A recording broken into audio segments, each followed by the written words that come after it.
आगामी 2024 के लोकसभा चुनाव को लेकर सभी विधायकों और सभी सांसदों की ड्यूटी बीजेपी ने लगाई है। सभी को जिम्मेदारी और जवाबदेही के तहत कार्य करना होगा। वहीं देहरादून की कैंट विधानसभा सीट से विधायक सविता कपूर का कहना है कि पीएम मोदी ने जिस विजन के साथ उत्तराखंड का विकास किया है उसे जनता तक पहुंचाने की कोशिश कर रहे हैं। इन्हीं तमाम विषयों को लेकर HNN 24/7 ने बीजेपी विधायक सविता कपूर से खास बातचीत की।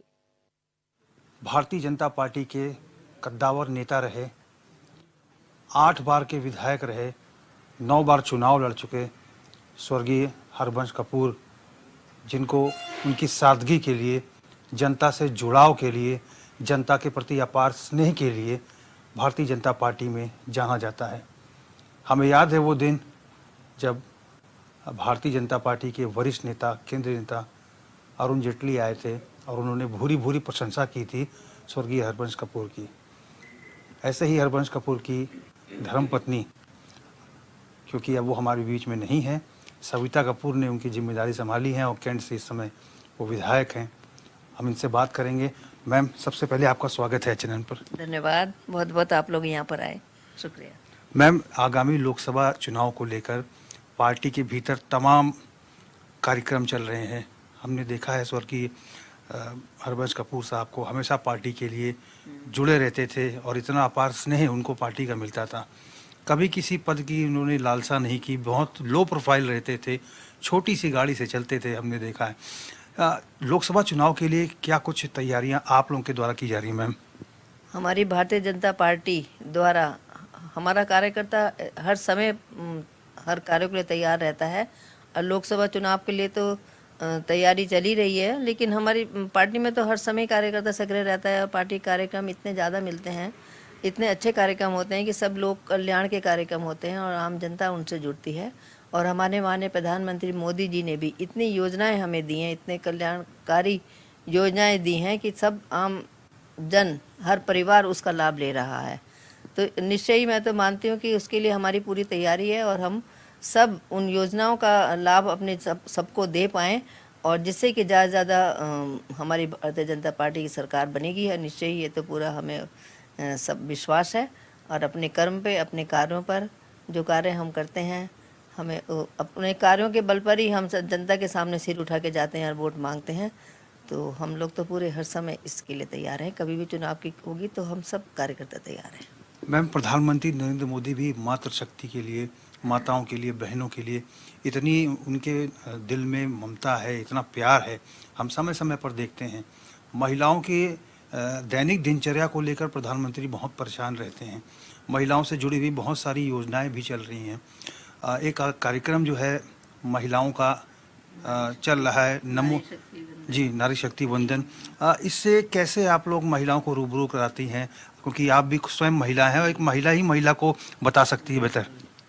क्योंकि जैसे हम समाज में जाते हैं, परिवारों में जाते हैं तो सारी अधिकतर समस्या महिलाओं से जुड़ी होती हैं। परिवार को भी संभालना होता है। कई परिवार ऐसे भी होते हैं गरीबी रेखा में होते हैं और उनके परिवार में ऐसे पतियों को ड्रिंक की आदत भी होती है, परिवार नहीं संभाल पाते, लेकिन महिला घरों में काम करके अपने बच्चे को, अपने परिवार को संभालती है। तो हमारे माननीय प्रधानमंत्री मोदी जी ने ऐसे परिवारों के लिए, गरीब लोगों के लिए भी ऐसी योजनाएं बनाई हैं, उनको हर तरह की उन्हें सुविधाएं दी हैं, लोन की सुविधाएं दी हैं, आर्थिक मदद भी दी है और ताकि हमारी देश की महिलाएं सशक्त हों, आत्मनिर्भर हों। और अब ये नारी वंदन अधिनियम भी मोदी जी ने इसको लाए हैं संसद में, जिससे कि महिलाओं को बहुत आगे आने के अवसर मिलेंगे और नेतृत्व में भी महिलाओं की भागीदारी अधिक बढ़ेगी। तो हमारी महिलाएं निश्चय इससे सशक्त भी होंगी और हम सब भी महिलाओं की योजनाओं को उन परिवारों तक पहुंचाने का पूरा कार्य करते हैं। मैम, आप ऐसी सीट से चुनाव लड़ी जहां पर स्वर्गीय हरबंश कपूर, एक तरफा जीत उनकी हमेशा होती आई है, क्योंकि इतने लोकप्रिय रहे हैं और सबसे पुराने नेताओं में से एक हैं। एक महाजनसंपर्क अभियान भी हाल ही में आप लोगों का चला, कैसा रिस्पांस मिला? क्योंकि कैंट विधानसभा बहुत बड़ी विधानसभा है आपकी। महाजन संपर्क अभियान के दौरान भी हम लोग परिवारों में गए, कुछ ऐसे विशिष्ट परिवारों में भी गए जो कि हमारी भावना से तो हमारे साथ जुड़े हैं लेकिन सक्रिय रूप से पार्टी के साथ नहीं होते थे। तो ऐसे परिवारों के साथ भी हम परिवारों में भी जाना हुआ हमें और बहुत ही उसका लाभ भी मिला और सब खुश भी हुए क्योंकि ऐसे परिवारों में गए जहाँ बिल्कुल संपर्क कम हो पाता था, तो हम सबके पार्टी कार्यकर्ता मिलके उनके यहाँ गए और बहुत सबकी खुशी उसमें बहुत हुई कि सब लोग हमारे घर आए, हमें सम्मान दिया पार्टी ने। मैम, पिछली बार लोकसभा चुनाव से पहले ही तत्कालीन त्रिवेंद्र रावत की सरकार के द्वारा इन्वेस्टर समिट कराया गया था, वो भी लोकसभा चुनाव से पहले था।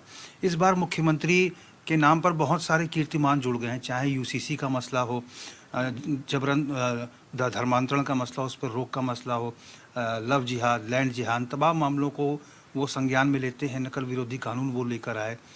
अब लगता है कि लोकसभा चुनाव से पहले इन्वेस्टर समिट होने वाला है 8 और 9 तारीख को। एफआरआई में ही आपकी विधानसभा क्षेत्र के अंतर्गत ही आता है। क्या लगता है कि कितना धरातल पर उतरेगा इन्वेस्टमेंट? मैं समझती हूँ बहुत अच्छा रहेगा ये हमारे उत्तराखंड प्रदेश के लिए, और हमारी आय में बढ़ोतरी होगी और हमारे यहाँ टूरिज्म भी इससे बढ़ेगा, तो निश्चय फ़ायदा मिलेगा हमारे प्रदेश को इससे। मैम, एक वोटर चेतना अभियान भी चला था, प्रत्येक विधानसभा में 10,000 नए वोटर्स को जोड़ने का, नए मतदाता को जोड़ने का, पार्टी की रीति नीति से परिचय कराने का। आपकी विधानसभा चूँकि बहुत बड़ी विधानसभा है, कैसा रहा रिस्पॉन्स वोटर्स का? हमारे यहाँ तो पार्टी के सब कार्यकर्ता ने जगह जगह इस पे लगाया और स्टॉल लगा के वोटर, नए वोटर बनाए, कुछ वोटर युवा नव मतदाता भी इसमें बनाए। तो पार्टी का अभियान बहुत अच्छा और सक्रिय रहा, सभी लोगों ने इसमें पूरा सहयोग मिला हमें, और अधिक से अधिक भी वोट यहाँ पर बने हैं। मैम, सेल्फी विद कमल एक अभियान आप लोगों का चलता है, जिसमें जो लोग भी सरकार की योजनाओं से लाभान्वित होते हैं उसको फ़ोटो खींच के आप लोग नमो ऐप पर चस्पा करते हैं।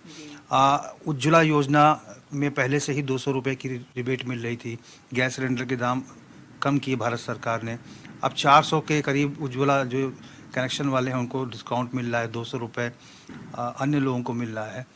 क्या लगता है कि ये सारी योजनाएं जो हैं, प्रधानमंत्री आवास योजना की हम बात करें, विधवा पेंशन की बात करें, विकलांग पेंशन की बात करें, वृद्धा पेंशन की बात करें, जब बार हमेशा कैंप आपके यहाँ लगाए जाते हैं जब भी कोई बड़ा ओकेजन होता है, चाहे वो पंडित दीनदयाल उपाध्याय की जन्मतिथि हो, श्यामा प्रसाद मुखर्जी का जन्मतिथि हो, तो कैसा आप लोग करते हैं, इसका शेड्यूल कैसे रहता है? क्या इस प्रकार के लाभान्वित होने वाले लोगों से भी आप लोग मुलाकात करते हैं? बिल्कुल, लाभान्वित लोगों से भी मिलते हैं और उनको लाभ पहुँचाने का भी पूरा प्रयास करते हैं। हमारी भारतीय जनता पार्टी एक मजबूत संगठन है और मंडलों में हमारी पूरी टीम, वार्डों में भी पूरी टीम है, तो हमारा बूथ स्तर तक का कार्यकर्ता सक्रिय रहता है और इन योजनाओं को हर परिवार तक पहुँचाने का हम पूरा प्रयास करते हैं। बहुउद्देश्य कैंप भी हमने लगाए जिसमें कि योजनाओं को हर जन तक पहुँचाया जाए, उसमें हर विभाग के लोग भी उसमें उपस्थित रहे, तो पूरा हमारे हर कार्यकर्ता का ये प्रयास रहता है कि हम जितने भी भारतीय जनता पार्टी की योजना हैं उनको हर परिवार तक पहुंचाएं। मैम, लोकसभा चुनाव में क्या लगता है कि मैम, क्योंकि अब परसेप्शन जनता का बदल रहा है, अब स्थानीय मुद्दे, प्रदेश सरकार की उपलब्धियों के साथ केंद्र सरकार की उपलब्धियों को भी जनता देखती है और उसी के आधार पर वोट करती है। कुछ वर्षों से इसी प्रकार का परसेप्शन बना हुआ है। लगता है कि प्रदेश सरकार के कार्य सराहनीय है, केंद्र सरकार के जो योजनाएं चल रही हैं, इन दोनों का लाभ जो है 2024 के इलेक्शन में मिलेगा और इसका फ़ायदा तो निश्चय मिलता है, क्योंकि जब हमारे प्रदेश में भी और केंद्र में भी अपनी सरकार होती है तो डबल इंजन सरकार होती है, तो दोनों के आपस में तालमेल बनकर ही जितनी योजनाएं यहाँ फलीभूत होती हैं और निश्चय उसका पूरा फ़ायदा प्रदेश को मिलता है। आने वाले समय में क्या पार्टी के द्वारा कुछ मार्गदर्शन दिया गया है, किस रूप में लोकसभा चुनाव के लिए आप लोगों को तैयार रहना है? पार्टी का निर्देश तो हर समय हमारे साथ है, जब भी जो भी कोई कार्यक्रम आते हैं हम सब कार्यकर्ता पूरे तैयार रहते हैं। आगे भी आगामी वर्ष समय पर भी जो भी कार्यक्रम मिलेंगे हम सब पूरे उसे सक्रिय रूप से कार्य करेंगे। मैम, गृह मंत्री आए थे, आपके राष्ट्रीय अध्यक्ष भी हरिद्वार आए थे, BL संतोष जो संगठन महामंत्री है वो भी आए थे। क्या दिशा निर्देश दिए गए, क्योंकि सांसदों को, विधायकों को विशेष निर्देश हैं कि भाई आप सभी लोग मेहनत करिए, क्योंकि परस्पर सहयोग से ही ये संभव हो पाएगा? हाँ जी, बिल्कुल आपने ठीक कहा, परस्पर सहयोग से ही संभव हो पाता है और उनके संगठनात्मक बैठकें होती हैं, उसमें सबको यही निर्देश मिलते हैं कि सब लोग जुड़ें और आम जनता को अपने साथ जोड़ें। मैम, एक सवाल बहुत महत्वपूर्ण है, जब स्वर्गीय हरबंस कपूर जीवित थे तो क्या आपकी दिलचस्पी राजनीति में होती थी? क्या आप उनसे बातचीत करती थी इसके बारे में कि बिल्कुल नया क्षेत्र रहा आपके लिए जब आप चुनाव जीत के आई? ऐसा ना, इतने वर्षों से राजनीति परिवार में रही हूँ तो कोई नया क्षेत्र नहीं रहा है और मेरा जो रुझान था सामाजिक कार्यों की तरफ रहता था, मैं अधिकतर सामाजिक कार्यों में समाज से जुड़ के कार्य करती थी। महिलाओं के लिए, बच्चों के लिए जितने भी ऐसे काम होते थे उन्हीं के मैं साथ काम करती। सक्रिय रूप से राजनीति में नहीं रहती थी, लेकिन समाज से जुड़ाव निरंतर मेरा बना रहता था। आप बड़े नेताओं से आप भी कभी मुलाकात करती थी, कभी जाती होंगी उनके साथ पार्टी के कार्यक्रमों में, तो मुलाकात होती थी आप लोगों की? हाँ जी, बिल्कुल। कपूर साहब के साथ तो जाना होता था सभी से, उपराष्ट्रपति जी से, सबसे सबसे प्रधानमंत्री जी माननीय वाजपेयी जी का तो शुरू से हमारे परिवार में भी आना था। जब शुरुआत हुई के दिनों में तो आए थे यहाँ पर, वो प्रथम बार हमारे घर भी आए और घर में कपूर साहब हमारे लंच में आए, बैठे कार्यकर्ताओं के साथ, बड़े खुश भी हुए, बच्चों के साथ भी बैठे, मिले। और कपूर साहब को वो ऊपर पहाड़ों पर भी अपने साथ लेकर गए 15 दिन के लिए कि चलो पहाड़ों पर मैंने जाना है, सब अपनी पार्टी की स्थिति मजबूत बनानी है। तो कपूर साहब का, वाजपेयी जी का भी, सभी जितने भी बड़े वरिष्ठ लोग थे, गडकरी जी हुए, ये प्रमोद महाजन जी हुए और जेटली जी, सब का परिवार में हमारा आना रहता था। अच्छा मैम, राज्य सरकार ने एक महत्वपूर्ण निर्णय कुछ रोज पहले लिया था। राज्य सरकार की नौकरियों में 10% क्षैतिज आरक्षण महिलाओं को मिलने का जो विधेयक है वो पारित किया है, और महिला मतदाता बहुत ज़्यादा है यहाँ पर। आपको लगता है कि ये राज्य सरकार का निर्णय भी एक मील का पत्थर साबित होगा लोकसभा चुनाव में? बहुत बढ़िया। मैं माननीय अपने मुख्यमंत्री जी श्री पुष्कर सिंह धामी जी का भी धन्यवाद भी करती हूँ कि उन्होंने ये 33% क्षैतिज आरक्षण जो महिलाओं के लिए किया है, और निश्चय ही महिलाओं को आगे आने के अवसर मिलेंगे और अब आगामी चुनावों में भी महिलाओं को अधिक सीटें मिलेंगी, सभी का इसका फायदा भी होगा। अच्छा मैम, सदन की कार्रवाई में भी आप जाती होंगी तो बहुत कुछ नया लगता होगा आपको वहाँ पर, तो उसका भी अध्ययन आपने किया क्या? नहीं, ऐसा कोई नया तो नहीं लगता, क्योंकि उत्तर प्रदेश सरकार थी जब कल्याण सिंह गवर्नमेंट में, कपूर साहब भी मंत्री थे और विधायक तो रहे इतने वर्षों से, तो उत्तर प्रदेश में वहाँ भी मैं सदन में जाती रहती, कई बार कार्यवाही भी हम लोग देखते थे। वहाँ तो बहुत लंबे लंबे सत्र चलते थे, रात को कितने 10-10 बज जाते थे कई बार, तो लंबे महीनों महीनों तक सत्र चलते थे। तब भी मैं आना जाना रहता था, तो कोई ऐसी नयापन वाली बात तो नहीं है। क्या लगता है मैम कि इस बार 2024 के चुनाव में हमने जहाँ जहाँ लोगों से बातचीत की, कभी महंगाई का मुद्दा रहा, कभी कुछ मुद्दे रहे, लेकिन जनता ने हमारे तमाम साक्षात्कार में, इंटरव्यू में यही कहा कि थोड़ी महंगाई है, हम चाहते हैं इसको कम कर लिया जाए, लेकिन ये हम चाहते हैं कि प्रधानमंत्री के रूप में मोदी जी ही आएँ। आखिर क्या ये चमत्कारिक व्यक्तित्व है कि जनता मोदी जी के अलावा किसी को स्वीकार नहीं करती, उन्हीं को अपना अभिभावक मानती है? वो जो कहते हैं सब स्वीकार होती है, चाहे थाली बजाना हो, घंटी बजाना हो, दीपक जलाना हो, पूरे एक स्वर में वो कहते हैं और जनता पूरी देश की स्वीकार भी कर लेती है। क्या मानते हैं, क्या कारण है इसके पीछे?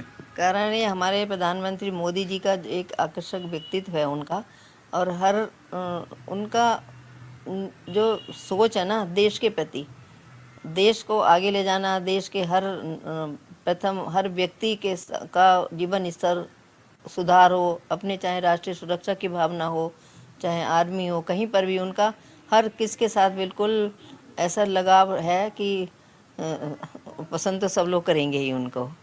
और उन्होंने इतनी योजनाएं भी हमारे हर आम नागरिक को दी हैं, तो उनका सोच जो है उसको देखते हुए हर कोई उनको पसंद करता है। इस बार चुनाव में चेहरा मोदी जी ही रहेंगे। विपक्ष ये आरोप लगाता है कि भाई भारतीय जनता पार्टी के पास कोई चेहरा नहीं है, मोदी जी के चेहरे पे ही चुनाव जीत जाते हैं सारे के सारे सांसद। क्या कहेंगी आप? भारतीय जनता पार्टी में तो सभी लोग अच्छे, हमारे पुराने सभी लोग अच्छे हैं, और माननीय प्रधानमंत्री जी मोदी जी को लेकर ही इस बार आगे आएंगे हम लोग, लेकिन सब अपने में सक्षम है, ऐसी कोई बात नहीं है। अभी प्रधानमंत्री जागेश्वर धाम गए थे और उन्होंने ट्वीट किया था कि मुझे वो पल भुलाए नहीं भूल रहा है। उसके बाद सदी के महानायक अमिताभ बच्चन ने उनके ट्वीट को रीट्वीट किया। अब देश के तमाम लोगों में जिज्ञासा जाग गई, हर कोई जागेश्वर धाम अल्मोड़ा जाना चाह रहा है। तो आपको लगता है कि प्रधानमंत्री जब उत्तराखंड में आते हैं और जिस तरह से 4 धाम में रिकॉर्ड तोड़ श्रद्धालु पहुंच रहे हैं, ये प्रधानमंत्री का उत्तराखंड आना, केदारनाथ धाम, बद्रीनाथ धाम आना, इसी के चलते, क्योंकि वो एक तरह से बहुत बड़े प्रचारक की भूमिका में भी रहते हैं और जनता जानना चाहती है कि प्रधानमंत्री वहाँ गए, कैसा दृश्य होगा, क्या क्षेत्र है। आपको लगता है कि प्रधानमंत्री का उत्तराखंड आना उत्तराखंड के लिए बहुत अच्छा है? हाँ बिल्कुल, उत्तराखंड के लिए तो हमारे लिए बहुत गर्व की बात है। हमारे प्रधानमंत्री जी यहाँ आते हैं समय समय पर, और धार्मिक स्थलों का विशेष रूप से उन्होंने ध्यान दिया है। और यहाँ उत्तराखंड नहीं, पूरे देश में ही उन्होंने धार्मिक स्थलों को आगे उस पर ध्यान दिया है सबका। महाकाल हो, उज्जैन हो, चाहे कहीं किसी भी स्टेट में आप जाएंगे तो उत्तराखंड के लिए तो उनको विशेष लगाव रहता है। केदारनाथ जाते हैं, बद्रीनाथ जाते हैं, मैं शिव के भक्त हैं मोदी जी हमारे, तो उनका तो लगाव है विशेष यहाँ के लिए। मैम, अपना कीमती समय देने के लिए बहुत बहुत धन्यवाद। धन्यवाद आपका। तो हमने बात की भारतीय जनता पार्टी की वरिष्ठ नेत्री और कैंट विधानसभा क्षेत्र से विधायक सविता कपूर जी से। निश्चित तौर पर सविता कपूर जी का कहना है कि आगामी 2024 के लोकसभा चुनाव में जो केंद्र सरकार ने महिलाओं को लेकर महत्वपूर्ण निर्णय लिए हैं और जो महिलाओं को लेकर योजनाएं चल रही हैं, उसका लाभ यहाँ पूरे देश को मिल रहा है, उत्तराखंड को मिल रहा है। और उत्तराखंड में राज्य सरकार जो महिलाओं के लिए सौगातें दे रही है, वो निश्चित तौर पर वोट के रूप में तब्दील होकर जनता बीजेपी को आशीर्वाद देगी और एक बार फिर से 2024 में प्रचंड बहुमत की नरेंद्र मोदी की सरकार बनेगी। HNN 24/7 के लिए अपने कैमरा पर्सन हरीश भट्ट के साथ मैं रोहित विक्रम सिंह, देहरादून।